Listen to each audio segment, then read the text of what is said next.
एक तूफानी शाम थी।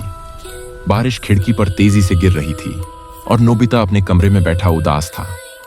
उसने फिर से परीक्षा में फेल कर दिया था। उसकी मां ने डांटा था और स्कूल में जियान ने उसे परेशान किया था। थक हार कर वह फर्श पर लेट गया और डोरेमोन की मेज को देखने लगा। डोरेमोन 22वीं सदी में बैटरी चार्ज करवाने गया था और जाते जाते उसने साफ साफ कहा था, मेरी मेज या किसी भी गैजेट को मत छूना। लेकिन नोबिता की उत्सुकता बढ़ गई। अचानक उसने डोरेमोन की मेज के नीचे एक छुपा हुआ दराज देखा। यह बंद था, लेकिन इसमें से ठंडी हवा निकल रही थी जो नोबिता को विचलित कर रही थी। उसने हिम्मत करके स्क्रूड्राइवर उठाया और दराज खोल दिया। अंदर एक पुरानी जंग लगी पॉकेट घड़ी रखी थी जिसकी सुइयां उलटी दिशा में घूम रही थीं।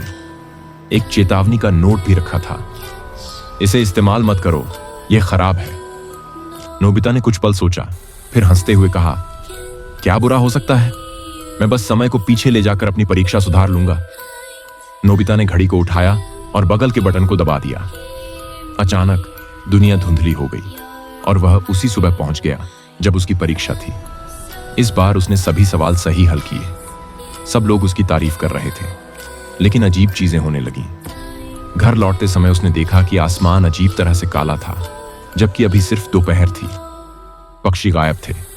सड़कें जो हमेशा लोगों से भरी रहती थीं, अब पूरी तरह खाली थीं।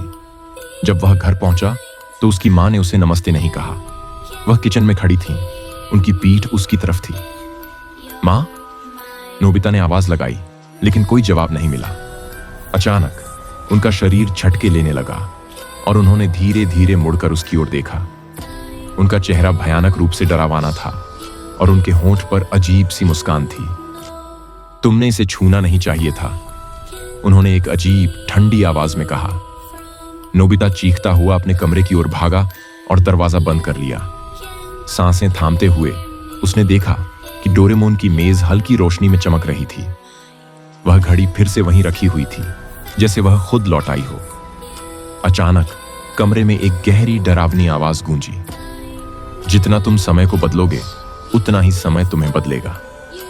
नोबिता ने इधर उधर देखा, लेकिन कोई नहीं था।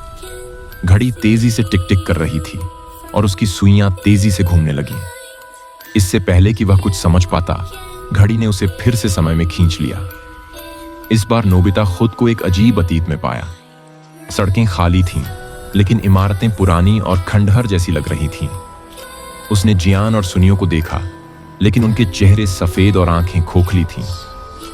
नोबिता, उन्होंने एक साथ कहा। उनकी आवाज ठंडी और डरावनी थी। तुम यहां नहीं होने चाहिए। डरा हुआ नोबिता भागते हुए डोरेमोन की मेज की ओर गया, यह सोचते हुए कि कोई और गैजेट उसे बचा लेगा। लेकिन मेज का दराज नहीं खुला। कमरा मुड़ने और सिकुड़ने लगा। दीवारें अजीब आकृतियों में बदल गईं और परछाइयां धीरे धीरे उसकी ओर बढ़ने लगीं।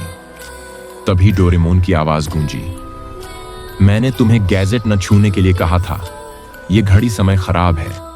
यह हर उस चीज को छीन लेगी जिसे तुम प्यार करते हो और तुम्हें इसके अंतहीन चक्र में फंसा देगी। नोबिता रोते हुए घड़ी को कसकर पकड़ लिया। मुझे माफ कर दो, मैं इसे वापस रख दूंगा। अचानक डोरेमोन दिखाई दिया, लेकिन उसका शरीर समय की धाराओं में फंसा हुआ था, जैसे वह किसी और समय में अटका हो। इसे रोकने का एक ही तरीका है, डोरेमोन ने कहा। तुम्हें घड़ी को नष्ट करना होगा, लेकिन इसकी भारी कीमत चुकानी होगी। क्या करना होगा? नोबिता ने रोते हुए पूछा। तुम्हें अपनी सबसे कीमती चीज कुर्बान करनी होगी। नोबिता ने बिना सोचे घड़ी को जमीन पर जोर से पटक दिया। घड़ी टूट गई और कमरे में एक भयानक चीख गूंजी।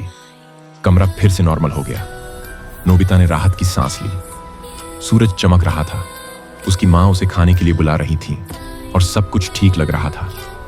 लेकिन जब उसने आईने में देखा तो उसका प्रतिबिंब गायब था।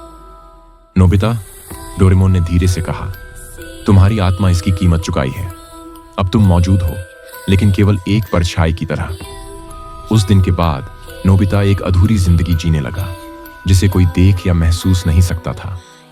डोरेमोन पछतावे में डूबा, घड़ी के टूटे हुए हिस्सों को वापस दराज में बंद कर दिया और कसम खाई कि इसे फिर कभी इस्तेमाल नहीं करेगा।